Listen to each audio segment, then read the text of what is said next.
Axelle Renier, bonjour. Bonjour. Vous êtes directrice générale de la société Maridage. Pourquoi aujourd'hui vous êtes en train d'installer une partie de votre société sur le territoire vendômois? On avait besoin d'étoffer notre capacité de production, qui est aujourd'hui, comme vous l'avez dit, en Haute-Vienne et en Normandie. Notre choix s'est porté sur la région centre.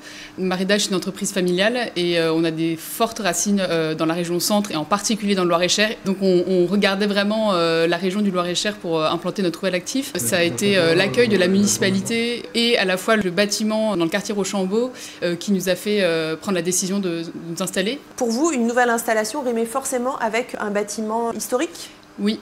On travaille un savoir-faire patrimonial artisanal qui a quasiment disparu. En porcelaine, on est une des dernières maisons à faire du 100% peint à la main en France. Et en fait, on voulait être cohérent dans toute l'approche. Et c'est vraiment aussi un choix de cœur. Nous, on adore le patrimoine français et on voulait, par ce nouveau projet, participer à la rénovation de ce patrimoine bâti.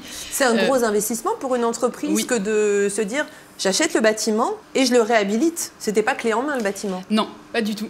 Non. Vraiment, il y a une réflexion intégrale du bâtiment, qui est un bâtiment qui est inscrit au patrimoine, donc avec les contraintes des architectes des bâtiments de France, mais ce qui est de toute façon tout à fait cohérent avec ce qu'on voulait faire. On a fait travailler que des entreprises locales, du patrimoine aussi, et avec des artisans qui ont des métiers formidables. Et on est super contents en fait de créer un écrin artisanal avec des artisans qui eux-mêmes travaillent des savoir-faire patrimoniaux. Est-ce que vous allez créer de l'emploi avec Maridage ou est-ce que vous venez avec votre savoir-faire qui est quand même ultra spécifique?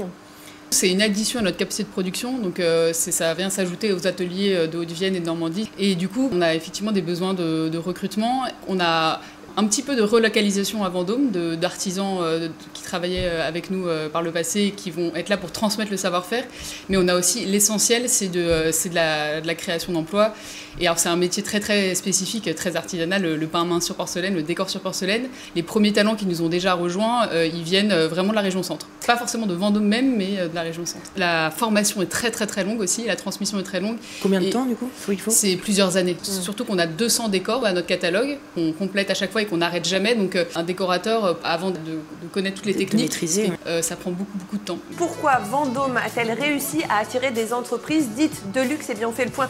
On va parler de 3 entreprises qui se sont installées sur le territoire de Vendôme. Oui, tout à fait Aurélie. Alors c'est une très belle histoire qui se déroule à Vendôme, une histoire patrimoniale où des entreprises redonnent vie au quartier historique de Rochambeau. Et c'est d'abord Vuitton, l'une des grandes maisons du groupe LVMH, qui a débuté cette renaissance en 2020 en installant un atelier de maroquinerie où une centaine de salariés travaillent des cuirs précieux. Maridage est également en train de s'installer à Vendôme.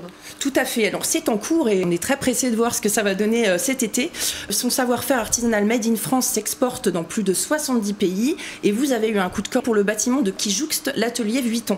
Alors la spécialité de votre grande maison, c'est la peinture à main levée sur porcelaine de Limoges et grâce à un processus rigoureux de cuisson, vous produisez 30 000 pièces chaque année. Alors votre siège est à Paris, mais vos principaux ateliers étaient jusqu'alors en Haute-Vienne, en Normandie et votre nouvel atelier de peinture avec une partie showroom qui est prévue ouvrira cet été dans l'écurie qui, elle, date de 1924 à l'issue de travaux importants.